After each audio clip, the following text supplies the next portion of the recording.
네, 안녕하세요. 오늘은 그 정려 그 두 번째 시간으로 정려세를 이제 그 산출하는 과정에 대해서 살펴볼 건데요. 상속세 산출 과정과 거의 똑같습니다. 그러나 이제 공제하는 항목이라든지 뭐 이런 것들이 좀 다른데 간단히 한번 살펴보겠습니다. 네, 정려세 계산을 한번 5단계로 한번 살펴보겠습니다. 상속세 과정과 똑같습니다. 자, 1단계는 정려한 재산의 어떤 모든 재산을 평가해보는 단계가 되겠죠. 네, 그러면 이제 2단계는 상속에서도 그랬다시피 비과세 재산 등을 이제 뺄 것 빼는 거죠. 그리고 또 좀 더 추가해야 될 것들을 추가하면서 이제 과세 가액을 산출합니다. 세 번째 단계는 이제 과세 표준으로 가는 건데, 즉 그 정려에 관련된 모든 공제를 빼줘서 이제 실제로 과세 표준을 구하고요. 자, 그러면 이제 상속세나 정려세나 곱하는 세율이 똑같습니다. 10에서 50%죠. 금액에 따라서. 그래서 과세 그 표준에다가 이제 세율을 곱해서 산출세액을 계산합니다. 자, 마지막 단계는 이제 그렇게 나온 산출세액에다가 또 세액 공제해야 될 부분을 찾아서 좀 빼고 또 뭐 납부를 지연했다든지 했을 때 이제 가감하는 것들이 있습니다. 그런 것을 이제 가감하고 다음에 최종적으로 내야 할 세액을 산출합니다. 자, 1단계 정리재산 가액에서 정려받은 모든 재산을 합산한다 그랬죠. 자, 일반 원칙에 대해서 우리가 이제 약간 감을 잡고 있어야 됩니다. 정려에 대해서 상속은 명확한데 정려는 참 애매한 부분이 있거든요. 그래서 그렇게 보는 일반 원칙들, 자, 어떤 재산이나 이익이 무상으로 이전되면 것들에 대해서 이제 다 정려를 보는데 시가에 상당한 액으로 평가합니다. 뭐 공시가 이런 게 아니라 실제로 현재의 그 정려되는 그 시점에서의 시가를 보죠.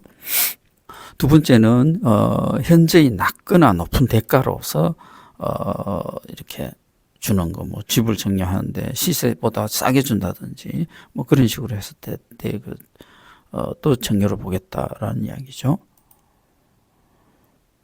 그리고 이제 취득을 분명히 줬는데 그 재산을 받고 나서 그 재산이 갑자기 가치가 증가했을 때 이것도 이제 정려를 본다는 뜻이거든요. 그랬을 때는 증가된 그 재산 가액에다가 내가 실제로 그 취득액에다가 또 통상적으로 그 가치가 증가하는 부분 있잖아요. 이런 것들을 갖다가 이제 빼주죠. 빼줘서 이제 실제 증가된 금액을 산출해 보겠죠. 그리고 기타 정려로는 뭐 신탁을 이용한 이익이라든지 보험금 또 그리고 정려는 애매하기 때문에 국세청에서 정려 이러이러한 건 정려다라고 예시를 해놨다든지 추정도 있고 의적권도 있습니다. 이런 것들에 따라서 다 그 정려를 본다라는 뜻이고요. 여기서 이제 주의할 건 아까 앞에 B와 C는 그 현장 가치 증가라든지 또 현재의 낮은 대가를 줬을 때 그 차익이 시가에 대비해서 30% 이상 난다든지 또는 절대 금액이 3억 이상일 때 이 정려를 본다라는 어떤 그 판단의 가이드라인이라고 볼 수 있겠습니다. 이 정도는 또 기억해 놓을 필요는 있겠죠. 자, 2단계는 이제 과세 가액을 구하는데요. 정려 재산 총 가액에다가 이제 비과세, 상속에서 똑같았죠. 이런 것들은 이제 항목이 조금 다릅니다. 그래서 이제 과세 가액을 산출하는 단계입니다. 여기서 비과세 정려로는 이제 국가에 예를 들어서 정려한 거 이런 데 세금 때릴 수는 없잖아요. 또 어떤 피부양자에 대해서 부양료로 썼다라는 금액 등 이런 것들은 이제 비과세고요. 또 과세가액 불산입이라고 해서 이런 것들 이제 공익을 위해서 사용한 비용, 공익 신탁 이런 것들은 전부 다 공제해 주겠다는 뜻이죠. 그리고 이제 정려재산에 담보된 채무액 일종의 부담부 정려라고 하는데 당연히 빚에 대해서 뭐 집을 줬는데 그 담보 금액만큼 빼주는 게 상식적인 이야기가 되겠습니다. 그리고 정려는 어떤 동일인에 대해서 10년 동안 거슬러 올라가서 모든 재산을 합산해서 계산하거든요. 그것도요. 그래서 모든 10년 이내 받은 모든 재산을 같이 평가를 해줘야 되고요. 네, 예, 밑에 말입니다. 여기서 주의해야 될 거는 부친인데 얼마를 받고 모친인데 얼마 받는 이거 다 합산입니다. 동일인으로 봅니다. 또 조부모와 할아버지와 할머니인데 받은 것도 같은 금액으로 보고요. 물론 할아버지하고 아버지인데 받은 다는 따로 판단합니다만 동일인으로에 대해서는 부모는 같은 또 조부모도 같다 이런 식으로 판단하니까 주의해야 될 사항이 되겠습니다.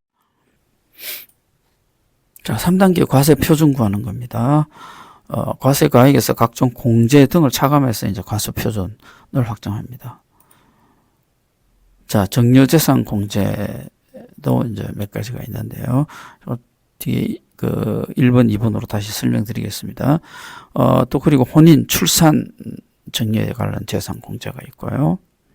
그리고 또 재해 손실이 있다면 또 재해 손실 공제해주고 또 감정평가료가 있었다면 그것도 공제해줍니다. 자, 정려재산 공제는 배우자일 때는 물론 상속에서처럼 법률상 혼인만 인정하고 6억입니다. 상속에서는 5억이었거든요. 근데 여기서 오히려 정려가 배우자 공제 1억이 더 많죠.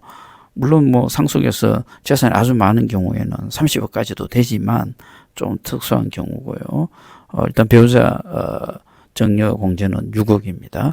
그리고 직계 존속 이라든지 직계 비속 모두 다 5천이고요. 미성년자일 때는 받는 사람이 미성년자일 때는 2천입니다. 그리고 6천 이내 혈족이나 4천 이내 인척 이런 경우는 이제 1천만 원으로 공제합니다. 그리고 출산과 혼인 뭐 이럴 때 정려재산 공제가 있습니다. 그래서 혼인 정려재산 공제로서 혼인일 기준으로 전후 2년 이내에 정려를 해야 되고 이게 1억이고요. 또 출산 기준으로 출생 및 입양일 기준으로 2년 이내 정려 1억입니다. 어떤 분은 이거 두 개 합쳐서 2억이네 이렇게 판단하시는 분도 있는데 합쳐서 전체 한도는 1억으로 봅니다. 자, 산출세액은 과세 표준이 나왔으니까 이거는 뭐 간단하죠. 세율만 곱하면 되니까요. 네, 10에서 50% 상속과 정려는 똑같습니다. 네, 공식도 똑같고요. 1억 원 이하일 때는 10%, 누진 공제는 없고요. 뭐 예를 들어서 10억일 때는 30%. 이럴 때 내가 10억을 상속세를 내야 될 게 과세 표준이 나왔다면 곱하기 30%, 즉 0.3하고 나왔는 세액에다 6천을 빼면 앞부분에 그 계산이 다 된 거죠. 그렇게 누진 계산이 다 됐다고 보면 됩니다. 아니면 뭐 1억에다가 1억 이하의 금액에서는 10% 곱하고 1억에서 5억 사이는 20% 곱하고 나머지 금액 30% 곱해서 나온 금액이나 전체 금액에서 30% 곱해서 누진공제액 6천만 원을 뺏는 거나 똑같다는 뜻입니다. 자, 납부할 세액은 마지막에서 산출세액의 세액공제 및 가산세 등을 이제 다시 또 가감해서 실제 정려받은 사람이 내어야 할 납부세액입니다. 정려세는 정려를 한 사람이 내는 게 아니라 정려받은 사람이 내는 겁니다. 자, 세대 생략 할증은 아시죠? 일반적으로 할아버지가 아들인데 안 주고 손자인데, 즉 한 세대를 생략하고 줬을 때에 나온 납부할 세액에다가 30%, 또 어떤 조건에 따라 40%까지 할증합니다. 세액을. 물론 대습상속에서는 제외되고요. 그래서 이런 부분은 또 세대 생략 할증에서 예를 들어서 아버지가 뭐 돌아가셨다든지 그런 경우가 이제 대습상속이죠. 그런 경우는 당연히 제외되고요. 또 아버지가 만약에 어떤 장애인이라든지 뭐 이런 경우도 세대생략 할증을 하지 않습니다. 그런 여러 케이스가 있기 때문에 결국은 세무사 전문가님과 한번 상의를 해봐야 될 부분입니다. 해당될 때는요. 또 뭐 박물관 자료라든지 이런 공익을 위한 일부 자료일 때는 징수를 유예를 시키게 되어 있고요. 또 세액공제는 기납입 10년간의 정려를 다 합산하니까 앞쪽에 일부 납입했는 정려세액이 있다면 또 그거는 또 빼주고 다시 계산해야 되겠죠. 또 외국에서 납부했던 게 있다든지 또 본인이 직접 신고했을 때 3%또 할인해 주는 것도 있습니다. 근데 가산세는 좀 무섭죠. 증여 상속에서하고 똑같은데요. 만약에 증여를 앞에 했는 게 불성실한 증여가 있었다면 20%까지 그 가산을 하고요. 또 그 부정의 의미가 있었다면 40%, 국제적이었다면 60%까지요. 또 뭐 과소하게 신고를 했다든지 했을 때 10% 추가되고요. 또 납부를 늦게 했다든지 할 때는 이건 하루하루 계산해서도 가산세가 있습니다. 그래서 이거 상당히 신고해야 될 부분이 있다면 반드시 신고를 하고 가는 게 좋습니다. 자, 다시 전체적으로 간단히 요약하면 증여재산 가액, 즉 증여받은 모든 재산을 합산하고요. 여기서 이제 비과세라든지 부채 이런 것들을 빼주는 게 이제 과세 과액을 구하고 3단계는 또 각종 그 법에서 정한 공제들을 빼주고 나면 이제 과세 표준이 나옵니다. 거기에다가 세율을 곱하고 그다음에 이제 그 세액 공제라든지 가산세를 가감하고 나면 실제로 납부해야 할 세액이 나옵니다.